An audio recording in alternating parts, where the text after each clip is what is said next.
8:30. 20 seconds. And that is the CBC World Report. Lots more on the Senate scandal, including details on that interactive chat. That's at cbcnews.ca. Thank you very much for listening. Enjoy your Friday. I am David Common, and this is CBC News. You guys seem sure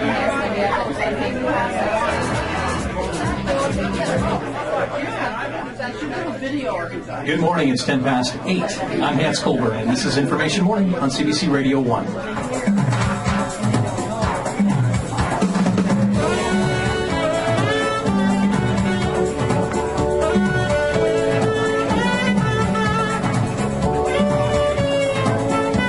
What year was this? 2006. Fading out. And that's how our show sounded in 2006. 35 years in St. John have flown by. And even though St. John had a morning show before 1978, it really didn't.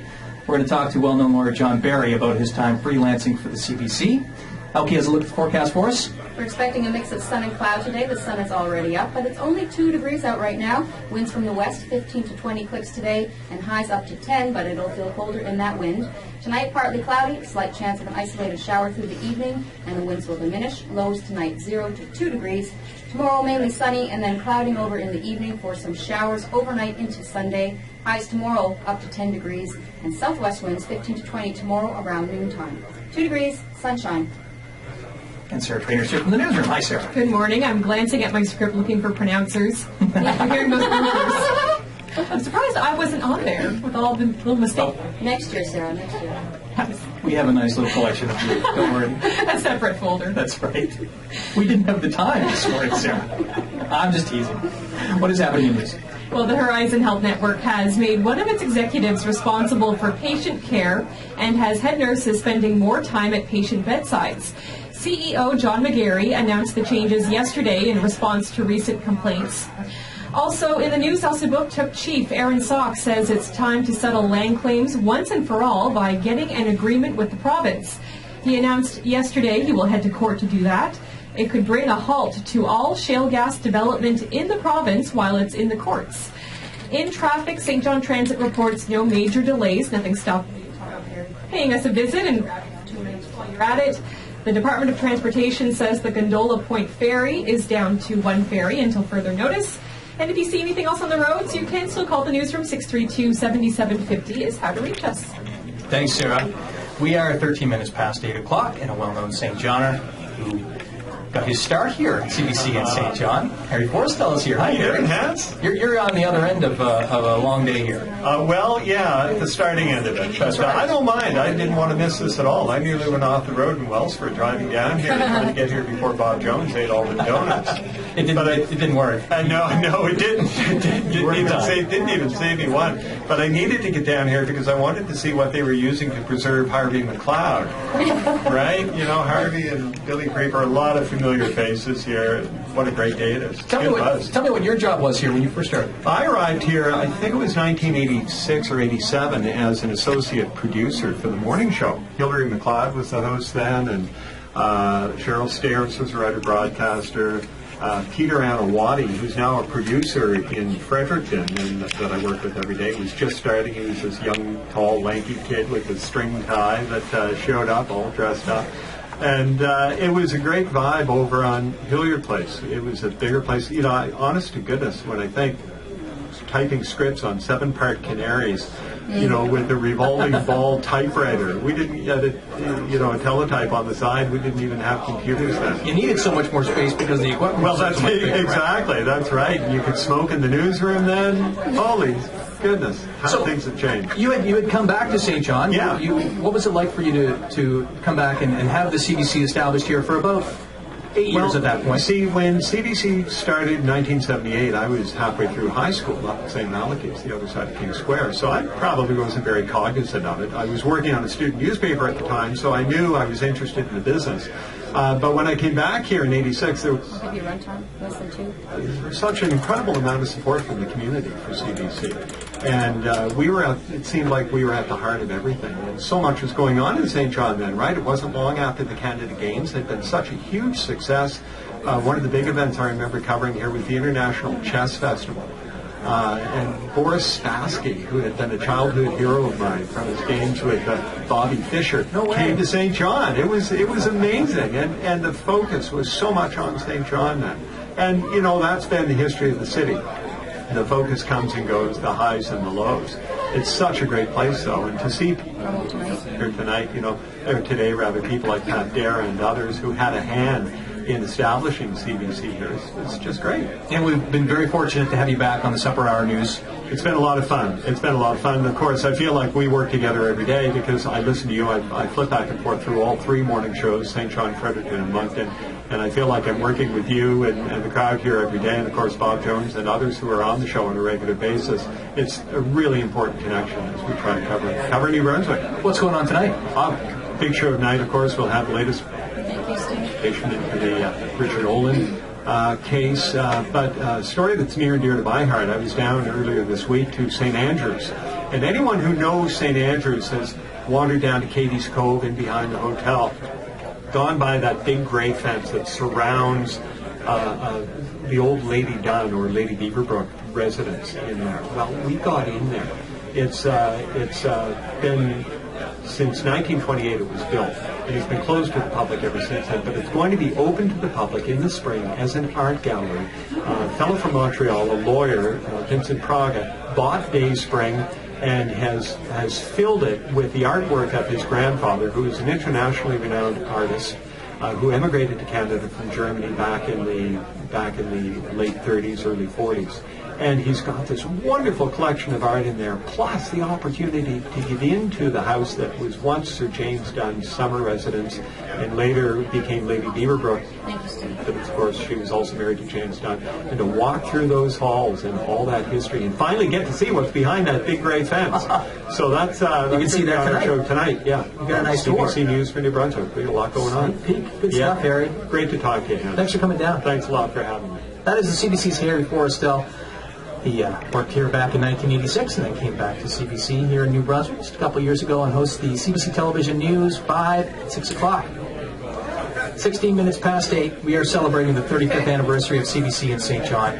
And before the station was established here, there was a CBC morning show for St. John, but it was broadcast out of Fredericton. And the show relied on freelancers here in St. John for content. John Barry was one of the people helping to provide it back in the mid-60s when he was a university student getting ready to start his law career. Morning, John. Morning, Ann. So what sort of work did you do for the CBC here in those days? Basically, the morning show wasn't even here. What happened was CBC had started in Fredericton and opened a station in the early 60s. I was a stringer as a journalist for the Telegraph Journal and others because I started in journalism part-time as a student very, very young, sports like most. Fred Blair was the news director at CBC Radio.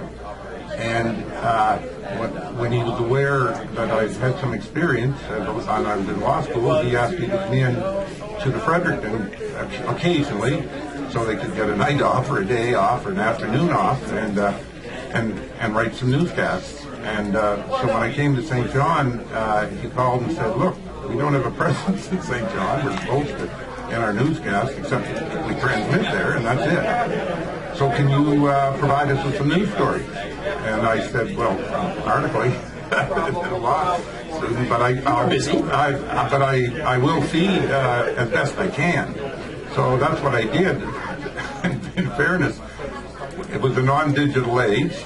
The Evening Times Globe would come out, and we had an Evening Times Globe, two papers, would come out at 11:30 or 12 o'clock. Pat Dara was just teasing me about it. He followed it.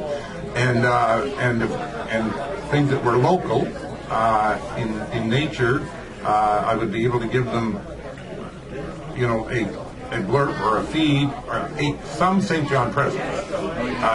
And was it the way to do it? It wasn't the way to do it. It was the only practical way, pragmatically, at the time. And Pat, as I said, was just teasing me about it.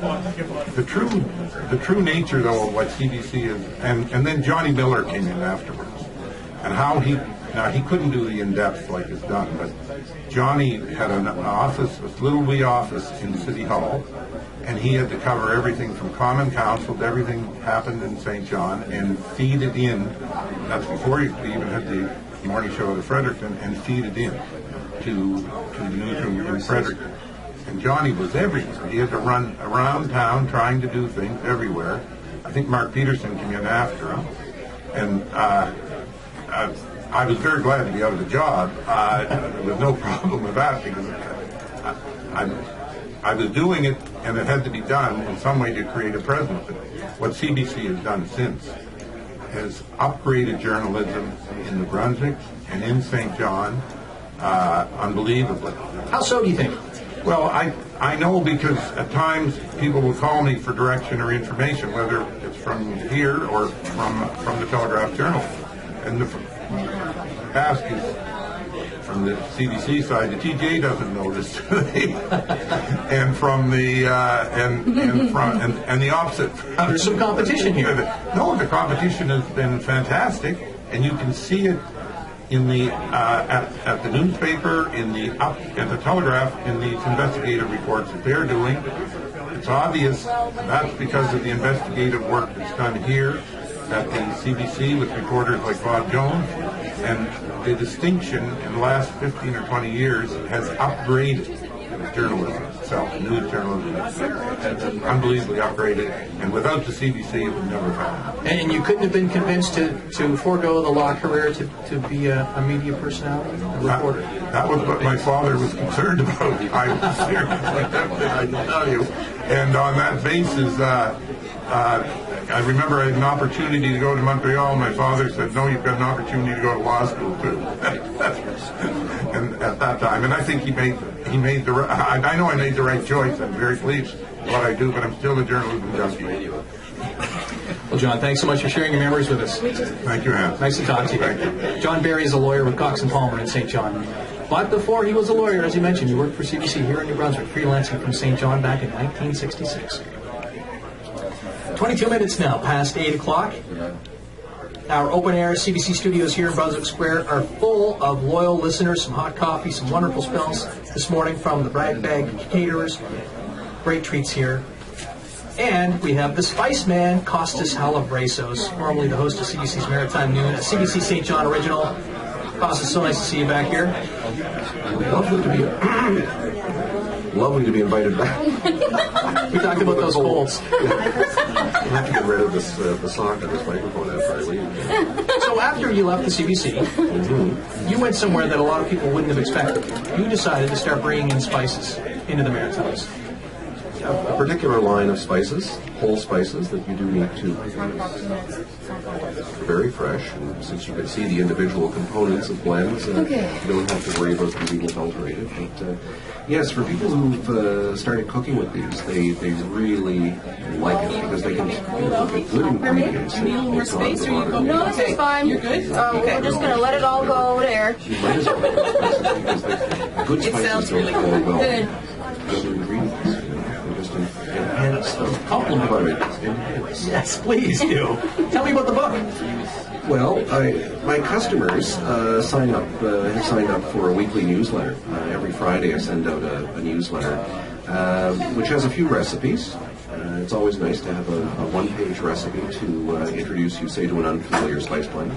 But I got in the habit of writing a brief essay off the top, an old-fashioned personal essay about any number of things that I was trying to make sense of. Mostly on a lightly humorous side, but not entirely. And Nimbus Publishing was interested in both.